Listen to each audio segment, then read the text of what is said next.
Voter আড্ডা এই মুহূর্তে আমাদের সাথে যুক্ত হয়েছেন সহকর্মী সোহেল তালুকদার। সোহেল, কেমন দেখছেন সেখানে যারা সাধারণ ভোটার আছে, তরুণ যারা আছে, তাদের নির্বাচনী আমেজ, তাদের প্রত্যাশা কি? আপনার মাধ্যমে আমরা শুনতে চাই।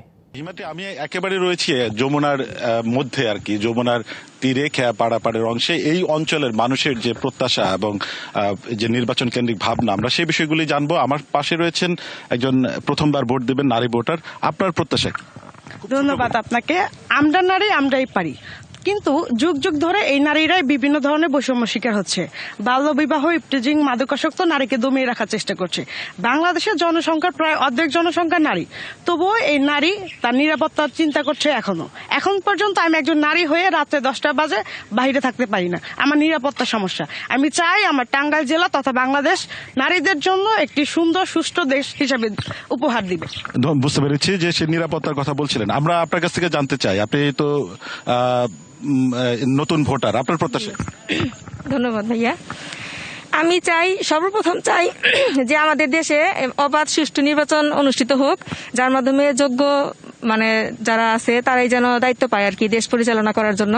আর আমাদের হচ্ছে কর্মমুখী শিক্ষা ব্যবস্থা সেটা আর উন্নত করা হোক। কারণ আমরা দেখা গেছে যে প্রতি বছরই হাজার হাজার শিক্ষার্থীরা গ্রাজুয়েশন কমপ্লিট করে বেকার বসে আছে, তারা কোনো কর্মসংস্থানের ব্যবস্থা করতে পারতেছে না। আর মূলত আমরা 18-20 বছর লেখাপড়া করে যে সার্টিফিকেট অর্জন করি, সেই সার্টিফিকেটের আমাদের কোনো মূল্যায়ন নাই। মূলত সেই সার্টিফিকেট শুধু আমরা ব্যবহার করতে পারি চাকরির আবেদন করার জন্য। তাছাড়া আমরা সারা জীবন আপনি চাচ্ছেন যে কর্মমুখী শিক্ষা এবং সেই শিক্ষাটা যেন খুব দ্রুত হয়। এর পাশে একটু আসতে চাই যে শিক্ষা নিয়ে কথা বলছিলাম, আপনার কি কোনো ভাবনা আছে? জি অবশ্যই, ধন্যবাদ আপনাকে।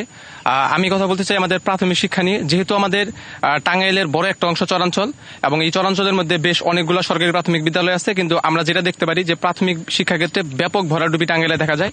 সেই আপনি প্রাথমিক শিক্ষার উন্নয়ন চাচ্ছেন, এদিকে আসতে যাচ্ছি। আপনার শিক্ষা বললো, স্বাস্থ্য, কৃষি, সে বিষয়ে কোনো মতামত রয়েছে? আমি বলতে চাই স্বাস্থ্য নিয়ে। আমাদের ভয়াপুর উপজেলায় একটি 50 শয্যা বিশিষ্ট স্বাস্থ্য কমপ্লেক্স রয়েছে, কিন্তু আমাদের নদীমাতৃক এলাকা হয় সংখ্যাগরিষ্ঠ মানুষই দারিদ্র্য সীমার অনেক নিচে বসবাস করে। তো আমাদের যে প্রাথমিক যে স্বাস্থ্য সেবাটা, সেটা আমাদের উপজেলা স্বাস্থ্য কমপ্লেক্সে আমরা পর্যাপ্ত পাই না। সেখানে পর্যাপ্ত ডাক্তার নেই, চিকিৎসা ব্যবস্থাটাও সেভাবে উপযোগী নয়। তো সেখান থেকে রোগী পাঠিয়ে দেওয়া হয় টাঙ্গাইল, যেটা একটা রোগীর জন্য একটা ব্যয়বহুল। আপনি চাচ্ছেন যে সর্বত্রই এই একই যে চিত্র বিরাজ করছে, এবং পাশে আরো অনেকে যারা ভোটার ছিলেন, আমরা সময় স্বল্পতা তাদের যে অভিজ্ঞতা বা তাদের ভাবনাগুলো নিতে পারছি না। তবে তাদের সাথে আমরা যে আলোচনায় যে কথাগুলো আমরা তারা বলেছেন যে তারা সুশাসন চান, জবাবদিহিতা চান, এবং যারাই আসবেন যে একজন যে শিক্ষা, স্বাস্থ্য এবং যে মৌলিক অধিকারগুলো রয়েছে কৃষি সহ সকল ক্ষেত্রেই তার যে প্রতিশ্রুতিগুলি তারা দিবেন সেগুলোর যথাযথ বাস্তবায়ন চান। হিমাদ্রি, সোহেল ভাই, আপনাকে ধন্যবাদ।